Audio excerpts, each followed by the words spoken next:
देवों के देव महादेव कहे जाने वाले भगवान शिव का महापर्व महाशिवरात्रि का आगाज कल होने वाला है। उसको लेकर लखनऊ के मनकामेश्वर मंदिर जो काफ़ी ज़्यादा प्रसिद्ध है, हम उस मंदिर में मौजूद हैं और हमारे साथ मनकामेश्वर मंदिर की दिव्यगिरी महंत जी मौजूद है। हम इनसे इस बारे में जानेंगे कि मनकामेश्वर मंदिर में इतने श्रद्धालुओं की भीड़ लगती है, इसको लेकर क्या व्यवस्था की गई है। सबसे पहले तो महंत जी, आपका हमारे टीवी 24 चैनल में बहुत बहुत स्वागत।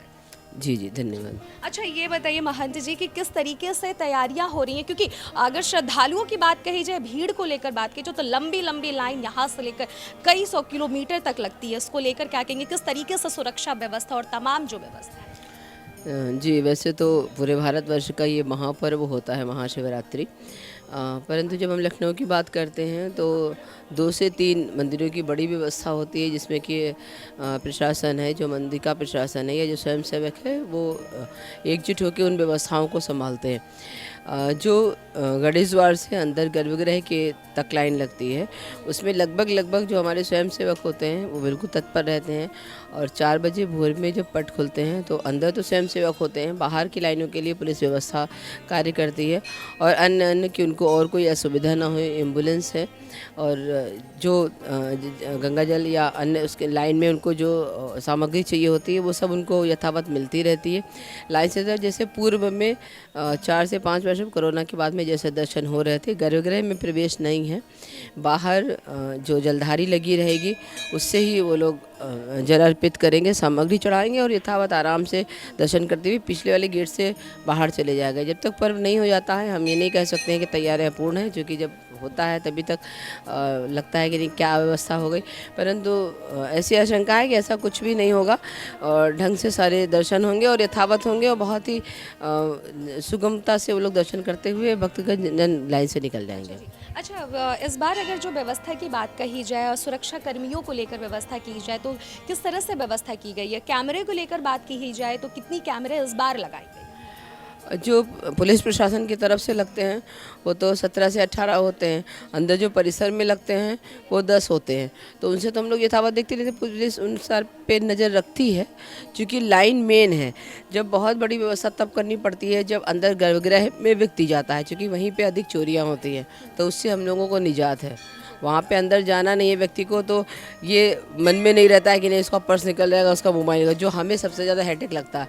बाकी जो लाइन्स है उनको कोई लगभग असुविधा होती नहीं, ऐसा कोई उपद्रवी तो होता नहीं है, इसलिए वो बहुत ज़्यादा सुरक्षात्मक दृष्टिकोण से बिल्कुल सब कुछ सही है। अगर भगवान शिव की बात कही जाए, श्रृंगार की बात कही जाए तो कितने बजे से श्रृंगार शुरू हो जाएगा। वैसे तो रात्रि के 12 बजे से ही अंदर का श्रृंगार, अभिषेक और आरती प्रारंभ हो जाएगा। 3:30 तक लगभग ये मान के हम लोग चल रहे हैं कि आरती हो जाएगी। 4 बजे से यथावत दर्शन होंगे। श्रद्धालुओं की 4 बजे से एंट्री होना शुरू हो जाएगा। और ये बताइए महंत जी, हम ये जानेंगे कि इस बार जिस तरीके से भीड़ दिन हर साल बढ़ती ही जाती है और ऑनलाइन दर्शन की भी कुछ व्यवस्था ऐसी रखी गई है।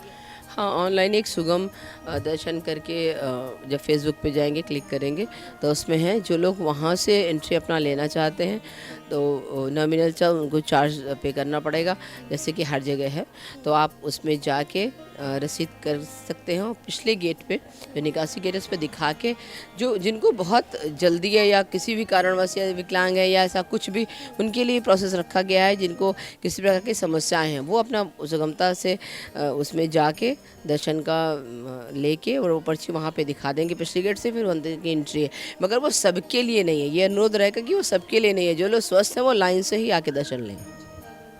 तो ये थे हमारे साथ महंत दिव्यगिरी जी, जिन्होंने सुरक्षा व्यवस्था को लेकर अपनी पूरी जानकारी दी कि मनकामेश्वर मंदिर में इस बार महाशिवरात्रि को लेकर क्या क्या व्यवस्थाएं की गई है, शासन प्रशासन ने क्या क्या व्यवस्थाएं की गई है, मंदिर के द्वारा क्या क्या व्यवस्थाएं की गई हैं, कितनी सारे कैमरे लगाए गए हैं, किस तरीके से पुलिस प्रशासन और जो विकलांग है, जो चलने में असमर्थ है, उनके लिए क्या कुछ व्यवस्थाएं की गई हैं। हर तरीके से सारी व्यवस्थाएं अलग करके रखी गई। यहाँ तक कि श्रद्धालुओं की जिस तरीके से भीड़ बढ़ जाती है, कुछ लोग आने में संकोच भी करते हैं कि शायद हम सक्षम नहीं है जाने में, उन लोगों के लिए ऑनलाइन भी दर्शन करने की पूरी व्यवस्था मनकामेश्वर मंदिर द्वारा दी गई है। ये थी हमारे साथ महंत दिव्यगिरी जी, जिन्होंने सारी जानकारी दी। कैमरा पर्सन राकेश के साथ अनन्या मिश्रा, टीवी 24 लखनऊ।